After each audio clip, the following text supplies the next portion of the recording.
Hello, everybody. Oh, hello, everybody. Oh, thank you so much for having me here, for welcoming me to the stage. And yes, it is very, very cold. I didn't realize how cold it was, and I was walking down the street, and I actually forgot my shoes, so I brought flip-flops. I've been flip-flopping around Jonesboro today. But maybe I have some stories that are going to warm us up a little bit. So yes, I live between Kenya and Scotland, and I'm going to be telling stories from both parts of my cultural heritage. So my mother is Kenyan and my father is Scottish, and they met in Edinburgh in the 60s when she was studying nursing there. And if you speak to my mother, she's a storyteller, so she will tell you the story of how he followed her across oceans and continents and all of this. So so she will tell you a very beautiful love story. But I'm going to start off with a story that I heard from another storyteller, a storyteller called Wayupa Tosa. And I met her at the Scottish International Storytelling Festival a few years ago, and she passed away last year. But she told this story, and this story really, really resonated with me. So I'm going to share it with you. But before we have the story, in Kenya, when we start a story, we say hadithi, hadithi, which means story, story. And if the audience wants to hear the story, they reply with hadithi njo, which means story come. Hadithi, hadithi? A long, long time ago, at the very beginning of the world, God created everything. He created the rocks, he created the mountains, and he started to create all the sentient beings. And he decided to give all the sentient beings a certain amount of time that they would have in this world. So to the mighty baobab tree, he gifted 1,000 years. And then to the tiny little fly, he gave just a few hours. So time after time after time was handed out until there were only 4 creatures left. There was the human being, there was the mighty ox, there was the dog, and there was the monkey. And God summoned the human being and said, "Human, your job is very important because you must keep the balance in the world. You see, the world will always change and evolve and adapt, and you must use your creativity, use your imagination. Innovate, experiment, play, try new things, and if you fail, try again. But your job is to keep the balance. And so for that, you will have 30 years. Oh, the human was delighted. Thank you, God. And then God moved to the ox. Ox, your job is also important because you must help the human. You see, the human is very, very smart, but the human is weak. The human lacks physical strength, and that is where you come in. Whenever the human needs force and power, you will be there to help the human, so you will also have 30 years. The ox was not happy at all. 30 years of hard labor? Oh, no, please, God, I beg you with all my heart, 10 years is enough for me, please. And God loved his creatures, and so he agreed. But the human, being a human, spotted an opportunity and said, "Hey, God, if ox does not want those extra 20 years, why don't you give them to me?" And God did not see a problem with that, so he took ox's ears and handed them over to the human. And then God turned his attention to dog. Dog, my friend, your job is also important because you will also help the human. You see, the human will have to work very, very hard during the day and therefore must rest and recover at night. And that is where you come in. I want you to stay awake and protect the human. Keep the human safe. Protect the human's property. You will also have 30 years. Do you think the dog was happy? No! What? 30 years of sleepless nights? Oh, please, God, I beg you, 10. 10 is enough for me. And God loved his creations. And so he agreed. But you know what's coming in this story, right? Yeah, that human, that wily human said, hey, God, wait a minute. If dog does not want those extra 20 years, I am very happy to take them. And so God took those years and handed them over to the human. And then God turned to monkey. Oh, monkey, monkey, your job is also to help the human. You see, the human will sometimes have to make very difficult decisions. And those decisions will rest heavily, way heavily on the human soul. And your job is to lighten the human spirit, distract the human from his problems, entertain the human, make the human laugh. You will have 30 years. Ha! What? No, 30 years of being funny? Oh, that does not sound like fun to me. Please, please, God, I beg you, 10. 10 is enough for me. And of course, God loved his creatures and so agreed. And the human once more asked if he might have monkey's extra 20 years, and God took them and handed them over to the human. And so there are still some people in the world who believe that our first 30 years are our true human years. And then we move into our ox years where we work hard. Anybody there? And then we move into our dog years. I'm leaving you to do the mathematics of this story. We move into our dog years where we have sleepless nights. We're worrying about the future. We're worrying about our children. And if we are fortunate enough to reach our monkey years, then hopefully we will have led such rich and juicy lives that we will have so many stories to entertain everybody around us. Thank you.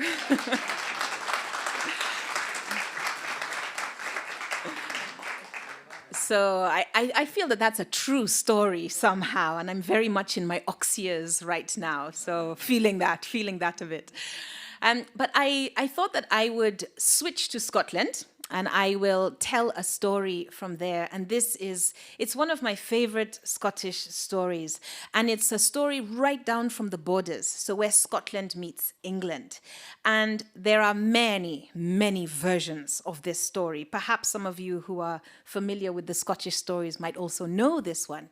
And this is a version from a very good friend of mine, a storyteller called Larry Dunn. And she told me this story, and we talked and we laughed about this story for hours and hours. Weeks and weeks we were talking about this story. And it is the story of a young boy. And his name was Tam Lin. What was his name? What was his name? And Tam Lin came from a very wealthy family. Do we have any wealthy people in here? Nobody at all? No, just you. Was that a finger that went up there? Huh? Oh, well, let me tell you about Tam Lin's wealth, because even the wealthy people here, you are nowhere near how wealthy Tam Lin's family was, because the house that he lived in, it was huge. It was castle-like. Anybody live in a castle? Yeah. So yeah, definitely. Tam Lin's family, wow. Tam Lin's back garden, it was so huge that there was a forest in it. A silver river snaked its way through that forest. There were rolling hills that stretched as far as the eye can see. It was beautiful. It was spectacular. In fact, yesterday when I was flying into Tri-Cities and I saw all that the beautiful colors of the, oh my goodness, magnificent. Well, that was like Tam Lin's back garden. Yeah, all of that. And his family were so wealthy that every year they held the most exciting event of the year. Nothing could compare. All of their wealthy friends, the lords and ladies from the surrounding estates, would arrive on their magnificent horses, and they would have the hunt. Now, I don't know how you guys feel about the hunt here. Is the hunt a good thing here? Yeah, the hunt is a good... Well, in the UK now, it's a little bit controversial for some people, but back then, the hunt, Everybody loved the hunt. The dogs would be barking. Woof, woof, woof. Can I hear some dogs barking? Woof, woof, woof. The horses would be pounding their way through the trees. Can I hear some horses' hooves? Oh, yes. Let me hear those dogs again. Can I hear some horns? Oh, they would ride and ride the entire day. And then in the evening, they would return back to that big old country house and they would feast and they would drink and they would party and make merry until the early hours of the morning. And Tam Lin was desperate to go on the hunt. Every year he asked his father, please, please, please, Dad, please, can I go? And every year the answer was the same. No, you're far too small. No, it's much too dangerous. No, no, no, no, no. Until one year, when Tam Lin asked his father if he might go on the hunt, his father did not say no. His father looked him up and down. You can come on 2 conditions. The first condition, you are not allowed to fall behind the other riders. And the second condition, you are not allowed to fall off your horse. Now, Tam Lin would have agreed to anything. And of course he did immediately say, I promise, I will not fall behind the riders. I promise I will not fall off my horse. And you might be wondering, why? Why those 2 conditions? What do you think? His safety? Yeah, he might fall off his horse. He might hurt himself. Any other reasons? He might get lost, perhaps. Who knows what is lurking in those woods? All kinds of things. But the real reason for those 2 conditions was the fairies. Now, these days, Disney has ruined fairies for everybody. Now they're tiny, sweet little things with iridescent wings, and they fart glitter and grant wishes and give you money for your teeth. But back then, hundreds of years ago, in Scotland, the fairies were not small at all. They were about the same size as the humans. And they did not carry wands and flutter around. No, they carried swords and shields. And they were incredibly strong and powerful. They all wore green. And yes, they did have magic. But if you messed with the fairies, then the fairies would mess with you. And so that was the reason for those 2 conditions. But did Tam Lin care?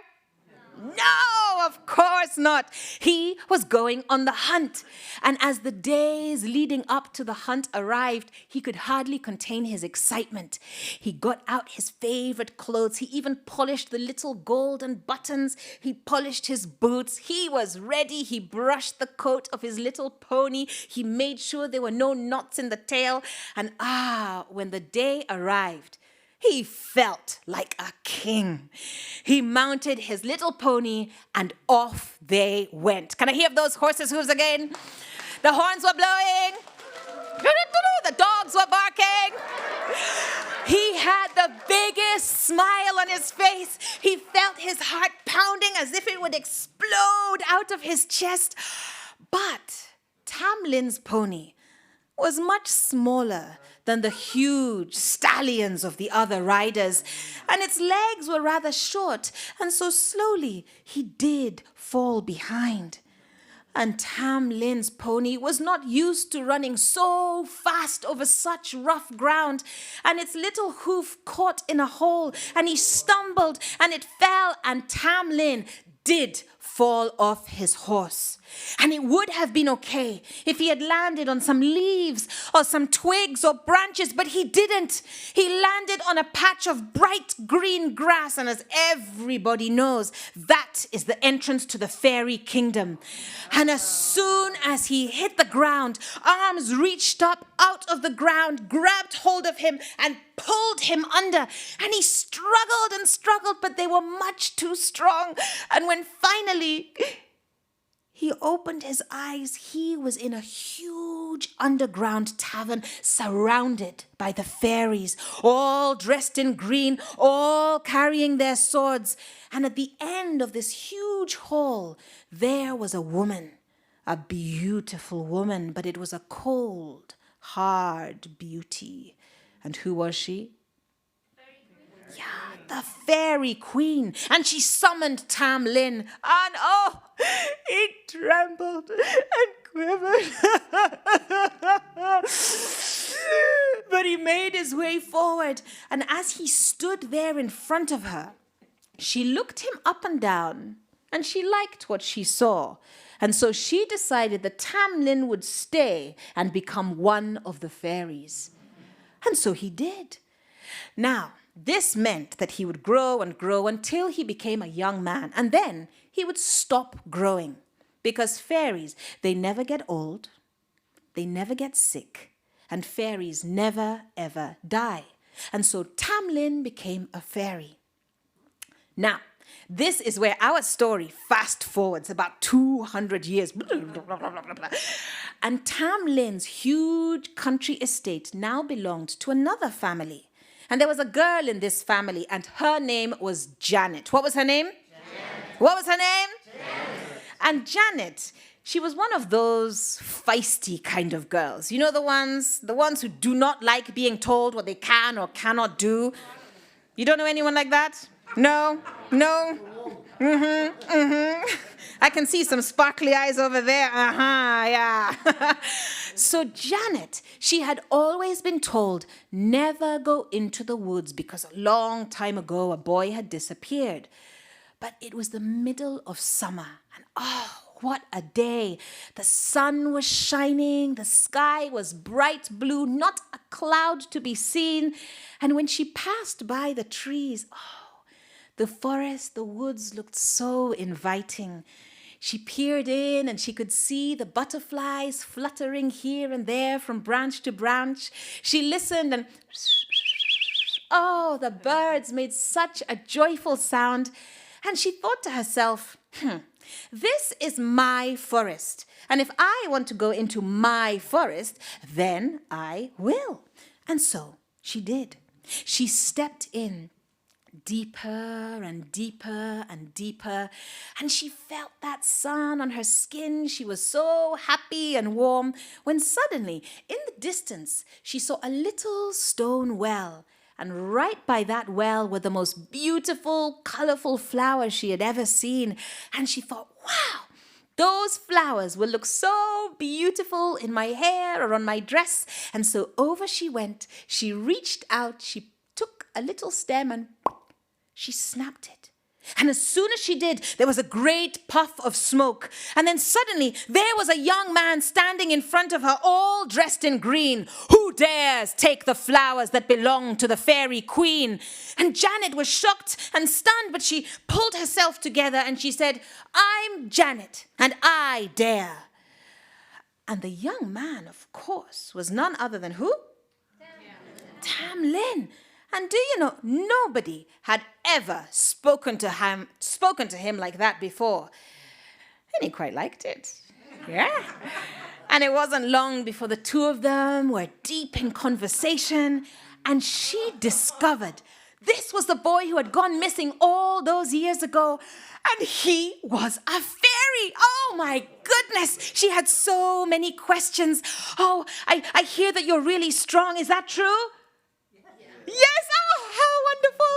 Oh, yes, he said, I could throw you over my shoulder like you were a tiny little feather. And I hear that you're filled with magic. Is that true? Yes, that's true. Oh, my word, I would love to be a fairy, she said. And Tam Lin said something that shocked her. Actually, it's not that great. You see, there are so many things that I want to do, and I can't do any of them because I can only do what the fairy queen tells me to do. I am under a spell. But Janet knew that all spells can be broken, and so she asked Tam Lin, well, how do we go about breaking this spell? And he said, no, no, no, it's far too dangerous. And of course, Janet was the kind of girl who loved and thrived on danger. So she asked, tell me, let us try to break the spell. So finally he said, well, tomorrow is Midsummer's Eve, and that is the night when the armies of fairies march through these woods. If you come back here at midnight, the stroke of midnight, right to this well, you will see a cohort of soldiers approaching, and they will be led by a rider on a big white horse. No matter what happens, do not let them see you. Wait a little longer, and you will see soldiers led by a rider on a big brown horse. Do not let them hear you. Wait a little longer, and you will see soldiers led by a rider on a big white horse. That rider will be me. And you'll know it's me because I'll wear a glove on one hand, but I'll keep my other hand free. And when you see me, grab hold of me, and no matter what happens, don't let go. Only when you see the fire, the flames, throw it into the well, and the spell will be broken. I can do that. And so Janet promised Tamlin that she would return at midnight. And so they parted company and off she went home. Now you can imagine how she must have been feeling. Oh, the biggest adventure of her entire life. And just before midnight, she put on her shoes, she slipped on a little thin coat, and she made her way out into the forest. But a forest at night is a very different thing to a forest during the day. And she was terrified. She could see eyes, yellow eyes, blinking at her. What sounds would she hear in the forest?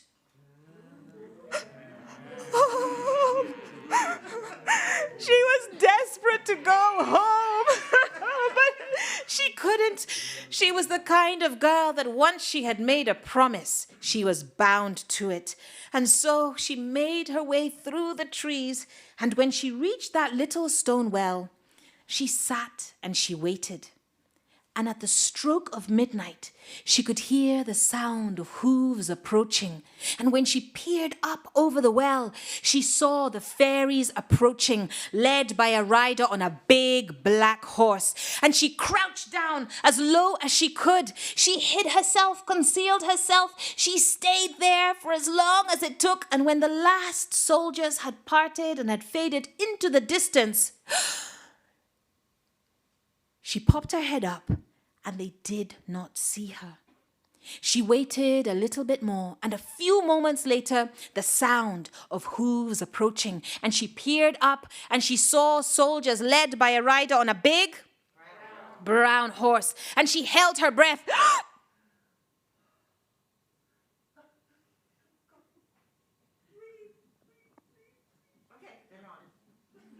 They're gone. And they passed and they did not hear her. And she waited, and there was a rider on a big, and there was a glove on one hand and the other hand was free. And she knew it was Tamlin. And she waited, and just as he was passing by, she leapt out, grabbed hold of him, pulled him off the horse, and held on as tightly as she could. "Who has taken my rider?" came the voice of the fairy queen. "I'm Janet, and I've taken him. Let him go." But Janet did not let go. She held on as tightly as she could, and suddenly she felt Tamlin's body beginning to change. Fur was sprouting out of every pore. A huge golden mane appeared around his neck. His claws began to sink into her skin. She could feel the rivers of blood flowing down her arm. She found herself looking into the face of a huge, powerful lion. Hot, bloody, meaty breath blowing into her face. Did she let go? No. She held on as hard as she could, and after a while, She saw the fur drop to the ground. His body began to harden. It began to lengthen. It grew harder and tighter. It began to wrap itself around her body. She saw herself looking into hypnotic eyes, a flickering tongue, a huge serpent that began to crush and squeeze her. She could barely breathe, but did she let go? No! And then suddenly, she was holding on to an iron rod. And the rod began to burn, glow, red, hot. And she could feel it blistering her skin. And you know that horrible smell when meat begins to burn? Oh! It was foul, it was terrible, but did she let go? No! And then suddenly, it turned into a burning branch.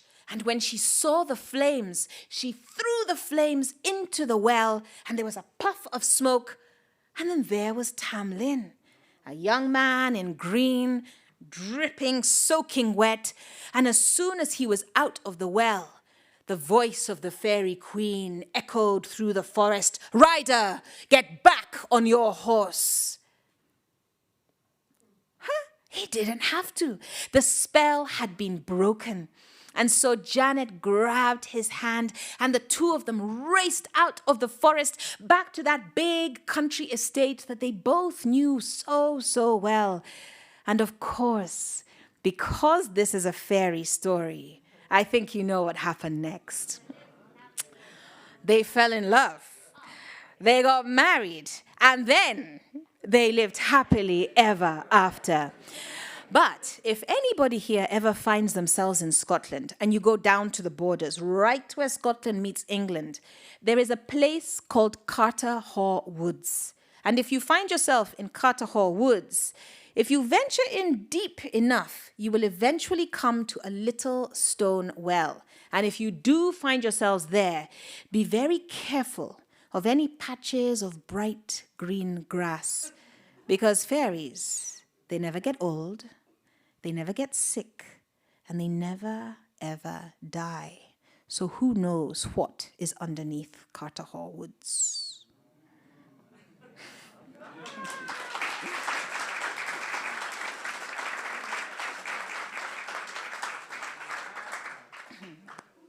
So normally when I tell stories, I know every storyteller has their own particular type of style of story that they like to tell. And a lot of storytellers like to tell personal stories, and I like to tell the stories that have been passed down the generations. And I love how every storyteller adds their own special ingredient. And I love how stories travel, and as they travel, they take on new identities and new forms. And I'm going to switch back to I'm going to go back to the African continent.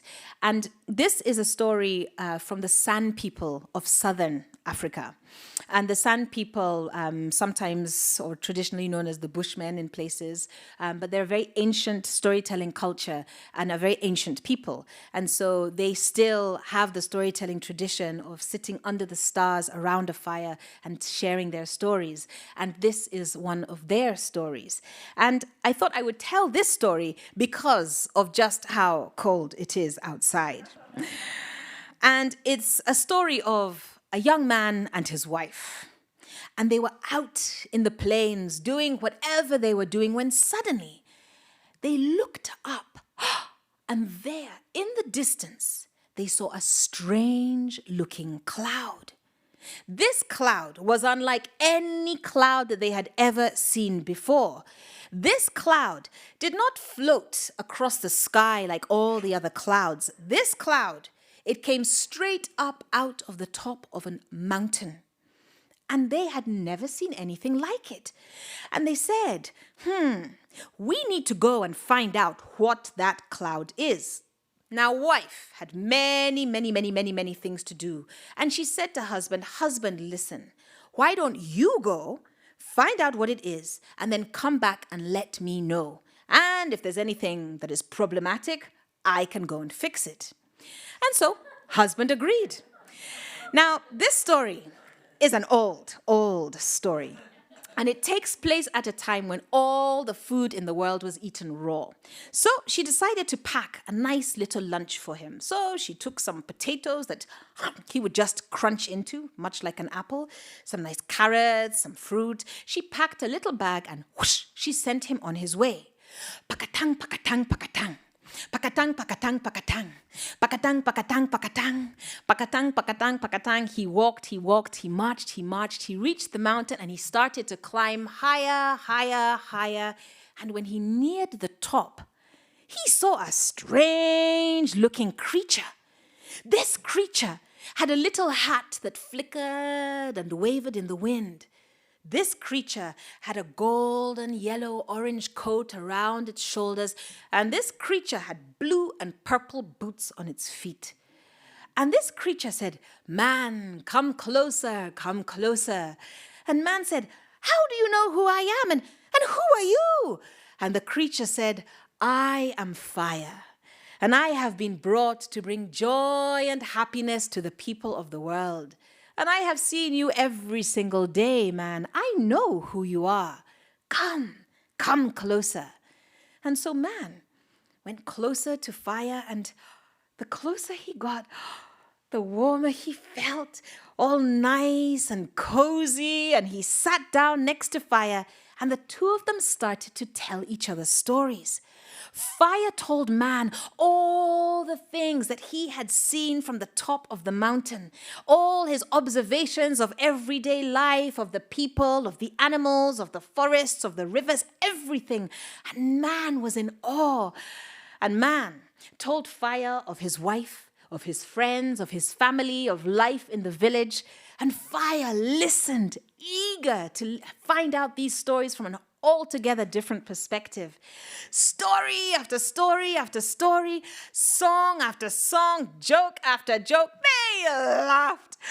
They consoled each other. They gasped with the shocking stories. It was unlike anything that they had experienced before. And man thought, wow, fire is quite amazing. And they soon became fast friends. And after a few hours, man noticed that the sun was passing very quickly across the sky, and he knew that if he did not get home, there might be trouble later that night. So he said to Fire, "Fire, I have loved our conversation, and it's time for me to go home, but I would love to welcome you to my home. I would love you to meet my wife. I would love you to meet my family, my friends. Come to the village. They will love your stories." And Fire said, "Nope. I'm sorry, I'm going to stay right here on this mountain." And no matter what man said, Fire's mind would not be changed. And so man decided to respect his friend's wishes. He said goodbye and off he went down the mountain.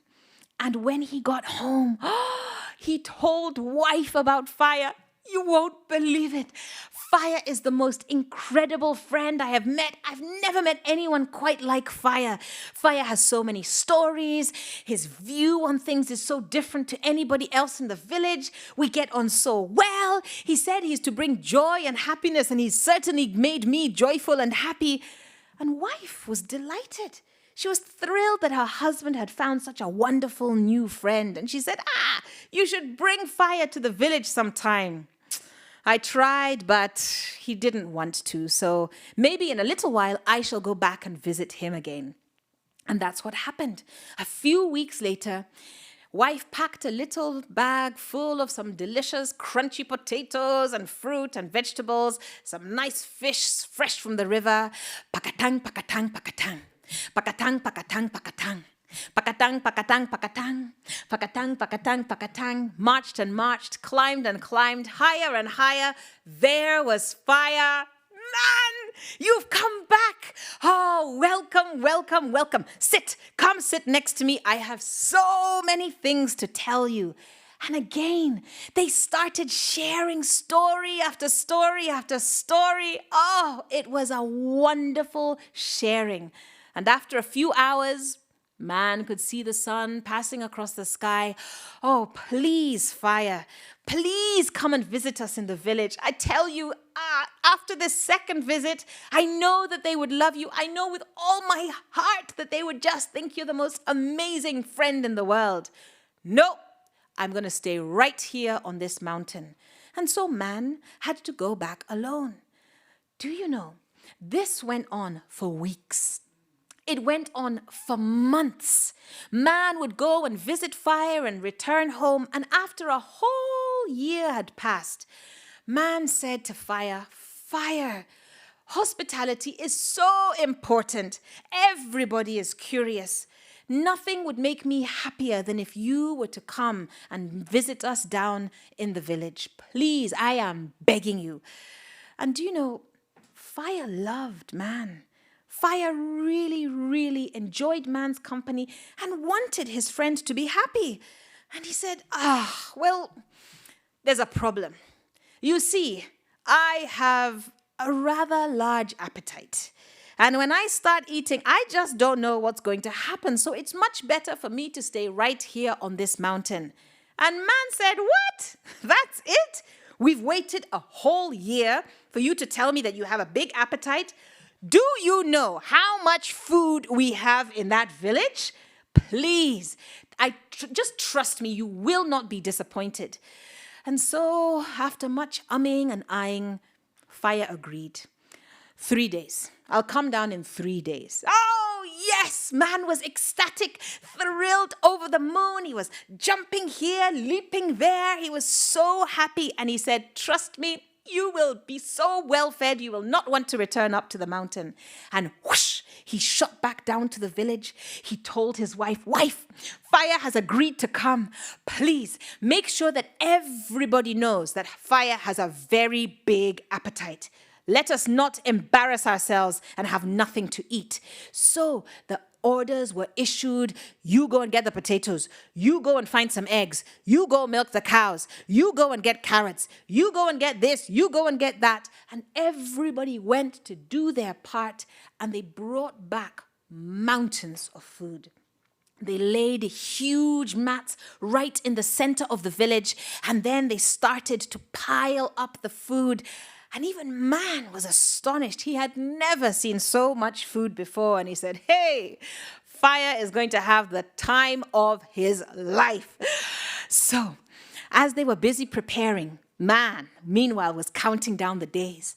3 days. How many days? 2.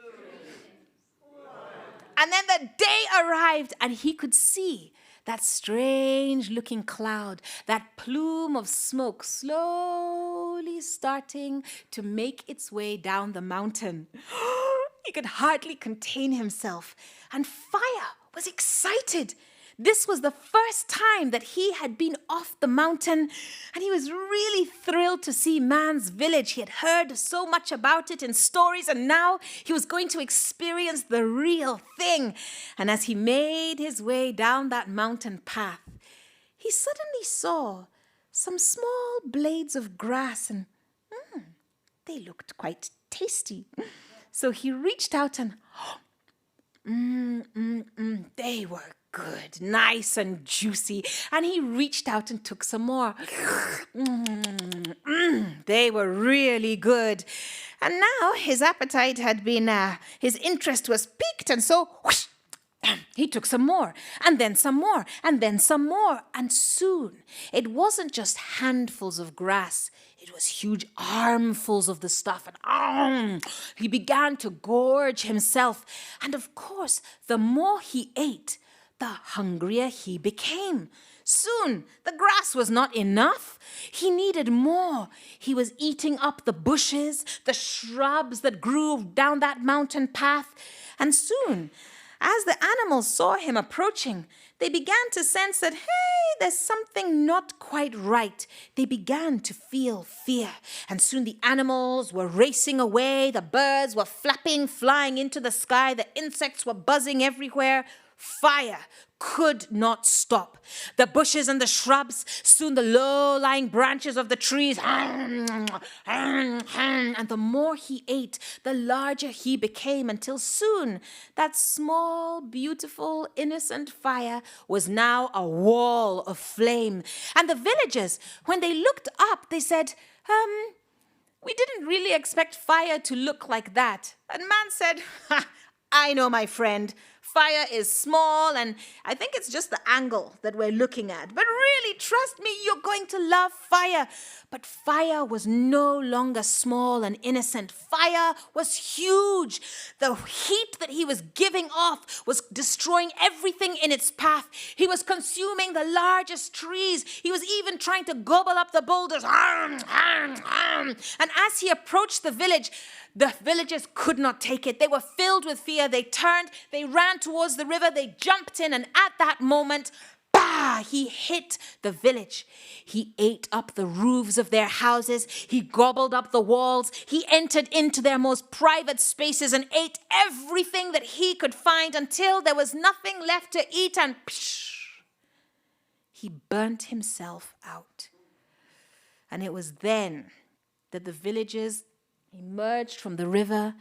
They made their way back to their homes, and they were horrified. There was nothing, charred skeletons of their little homes, and wife was not happy. Husband, you told us that fire was your friend. You told us how amazing he was, how wonderful he was. Story, story, story. We don't care about stories. We care about our homes, and fire has destroyed them. How could you do this to us? And man felt terrible.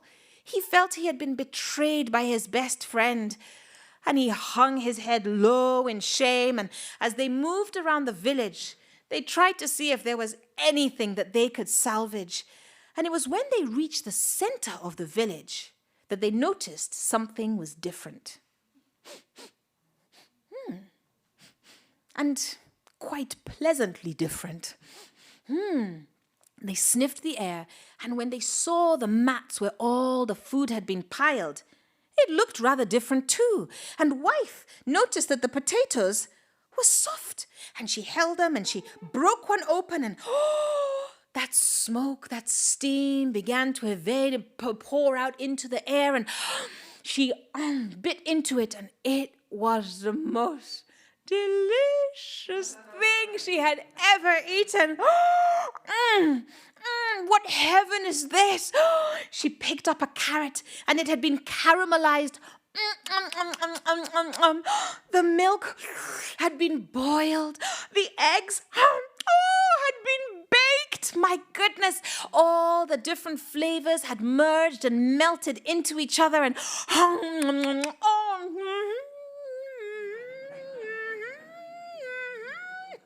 it was wonderful. And the villagers went around tasting every single piece of every tiny morsel. And wife, she said, "Husband, hey, you go and bring fire back." And husband said, "No, I never want to see fire again. Fire is no longer my friend. I don't want to see him. I don't want to hear from him. Our friendship is over." And wife said, "Don't be ridiculous. Fire is just like you. Fire is just like me. Fire is just like all of us. Every single one of us has a wild, dark, and dangerous side, but also every single one of us has something beautiful to offer. You told me about your friendship and how close you were. And now look at this incredible gift that he has given us. You go and bring fire back." And so she packed a little bag of delicious caramelized carrots and baked eggs and delicious foods. Pakatang, pakatang, pakatang. Pakatang, pakatang, pakatang. Pakatang, pakatang, pakatang. Pakatang, pakatang, pakatang. He marched, he walked, he climbed higher and higher. And when he reached the top, there was fire. Fire looked so embarrassed, so small and sheepish. "I'm sorry. I told you it was a bad idea. I tried to warn you. I knew that something terrible was going to happen. I didn't realize it would be this bad. I'm so sorry. I really hope you can forgive me." And man said, "Well, actually, I've come to ask if you could join us in the village. We'd love to have you back." And fire was confused. He said, But I destroyed everything. There was nothing left." And man said, well, yes, you did destroy everything, but you also gave us this incredible gift of cooked food. We would love to have you back. But how will I get there? Look at the mountain path. You can still see the ruins at the side. Oh, I'm too dangerous. And man said, don't you worry. He reached into his bag and he pulled out a pot. And he said, if you jump into this pot, then I will carry you down. And that way you can come to no harm, and neither can anything else. And so fire agreed, and he jumped into man's pot, and man carried fire down that mountain path. And when they reached the village, they saw that wife had created a small home for fire, 3 big stones. And so man emptied fire into the center of those stones. And to this day, that is where fire lives, keeping his promise of bringing joy and happiness to the people of the world.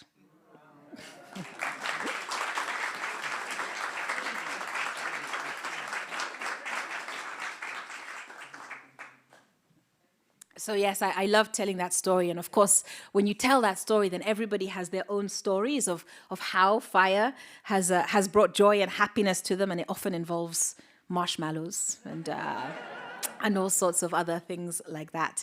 But yes, so I love telling that story, and it's a beautiful story to share. So maybe in the next few days I might share some other stories from the San people. But this next story, I'm going to go up the east coast of Africa, and I heard this next story from a storyteller called Chomba. And Chomba heard this story from a festival in Ethiopia.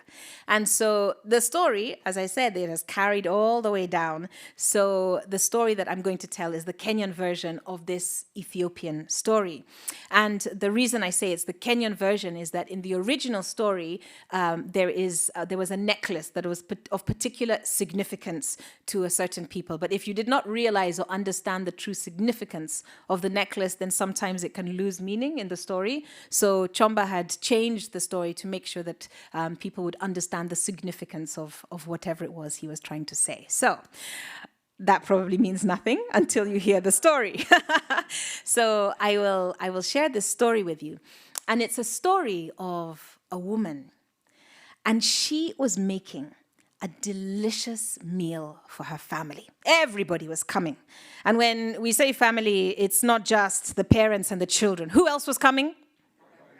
Yeah, the grandparents, the aunties, the uncles, who else? Everybody was coming. Yeah, absolutely. And she had a huge pot, an enormous pot. And so into that pot, she poured in her water. She threw in all the vegetables that she had made, that she had prepared, slicing and dicing. She sprinkled in all of her tasty seasoning, her salts, her peppers, her spices. And then she had a huge piece of meat. You know, the kind that has a huge bone in the middle with the marrow inside? Huge. And so she popped that in, and then she took her spoon and she started to stir. And she stirred and she stirred. She was singing into that pot. She wanted to make sure that this meal was the tastiest meal worthy of her family. And every now and again, she would taste it, and until she was satisfied that this was just right, she then took out that piece of meat. She scraped off all that juicy, tender flesh into the pot. She took a little bit of the marrow for herself because it was her favorite bit, and let the rest slip into the stew. And then she noticed that the window was open. And so without giving it a second thought, she threw that bone out of the window. Now, at that moment, there was a dog outside.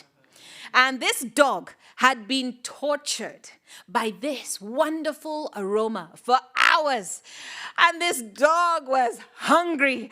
And this dog had been praying for something small, something delicious. And it was as if heaven had answered his prayers, because suddenly, a bone landed at his feet. So immediately he jumped on it and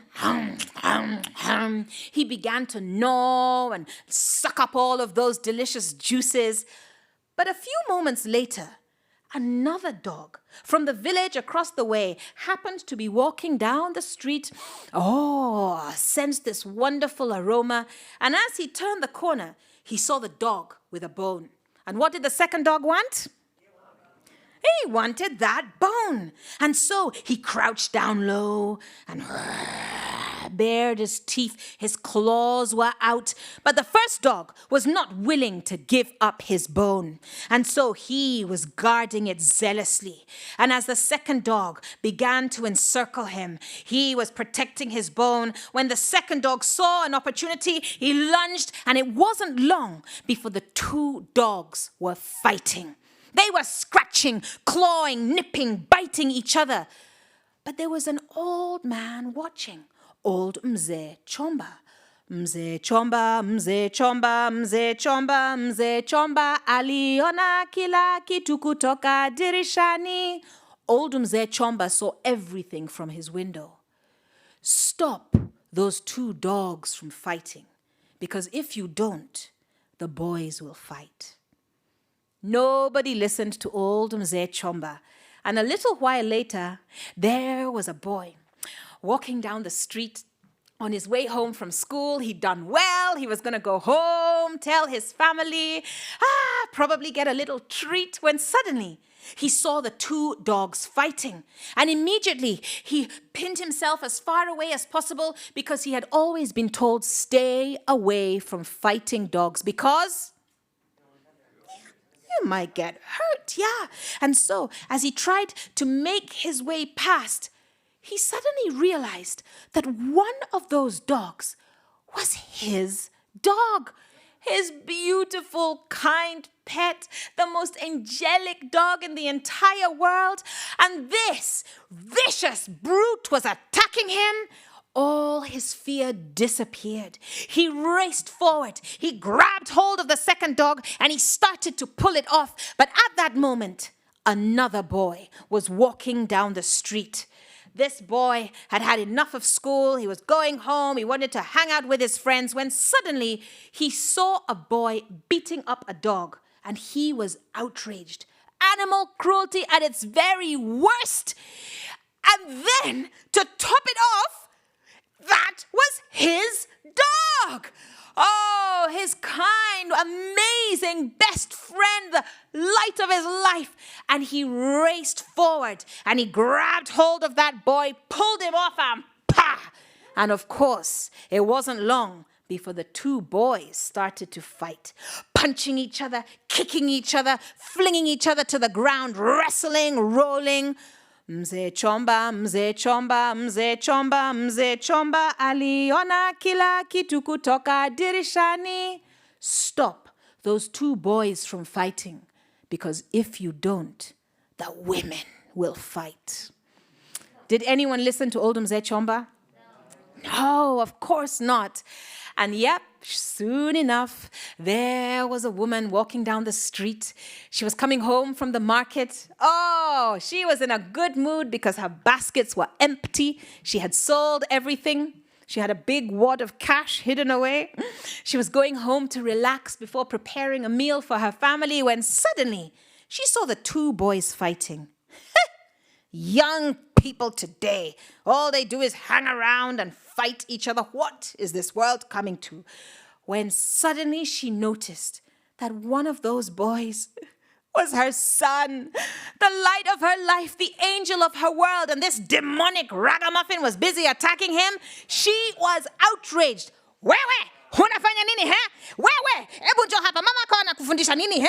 And she raced forward. She grabbed hold of the boy's ear. She started disciplining him in a very serious manner, when at that moment, another woman came walking down the street.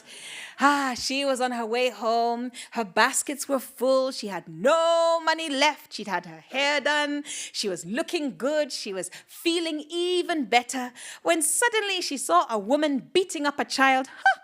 That boy must have done something terrible. No! she realized that that boy was... She flew forward. She grabbed hold of that wicked mama. She pulled her off, and it wasn't long before the two women were fighting. They were hitting, grabbing, pushing, punching. Oh, it was brutal. Mzee Chomba, Mzee Chomba, Mzee Chomba, Mzee Chomba, aliona kila kitu kutoka dirishani. Stop those two women from fighting, because if you don't, the men will fight. Nobody listened to old Mzee Chomba, and sure enough, there were two men walking down the street. They came from different villages, but they worked in the same place, and sometimes after work, they went somewhere first, to relax before going home. So they were rather happy. And as they were walking down the street, they saw, is that children fighting? And they said, no, it's women. Oh, how embarrassing. Are we not lucky that our wives would never behave like that? Yes. They saw their wives, and immediately the fists were up, and they began fighting each other, punching each other as accurately as two drunk men could possibly punch each other. And so, hey, old Mzee Chomba was there. Mzee Chomba, Mzee Chomba, Mzee Chomba, Mzee Chomba, aliona kila kitu kutoka dirishani. Stop those two men from fighting, because if you don't, the villages will fight. Did anyone listen? No. And soon somebody joined in. Someone came and threw a punch. Another friend arrived. Yeah. Another one came. Whoo. Another one came, and this time they brought a stick. Whoosh. The one who came after that decided to bring a stone. Whoosh. But the one who came after that decided to bring a blade. And the fighting began to change. It wasn't just a punch-up. Soon people were really getting hurt. And as more and more people joined in and the violence began to escalate, soon the houses were being burnt, the old people were being attacked. It was terrible. And the villagers did not know what to do.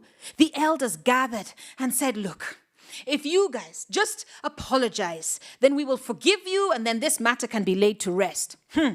We would apologize if we started it, but we would not start something like this because we are civilized. Civilized? We saw you attacking our houses. We saw you attacking our livestock. We saw you and your children getting involved, and nobody would accept responsibility until the villagers were in danger of destroying each other. And old Mzee Chomba came shuffling down the road, and he said, I will tell you who is responsible. You are responsible. And you are responsible. And you, and all of us here are responsible, because at every moment leading up to this moment, every single one of us could have stopped it, and nobody did. So we are all responsible. And when the people heard this, they realized that he was right. And so they decided that they would build a huge fire between the villages. And that night, everybody from the youngest to the oldest brought something of value. It could have been a toy. It could have been an item of clothing. It could have been a tool, something of value to that individual. And as they gathered around the fire, they threw their objects in. And the fire consumed everything in some kind of sacrifice. And when it burnt down and there was only ash left, the villagers went home and peace did return. And so the moral of this story is, no matter what we do, we should always be very careful before throwing any bones out of any windows. Thank you very, very much.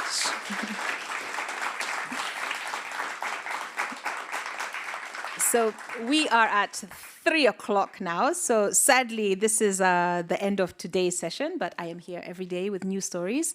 I shall be hanging around for a little while, so feel free to say hello. And then I've got... you guys. So thank you very, very much, everybody. Thank you.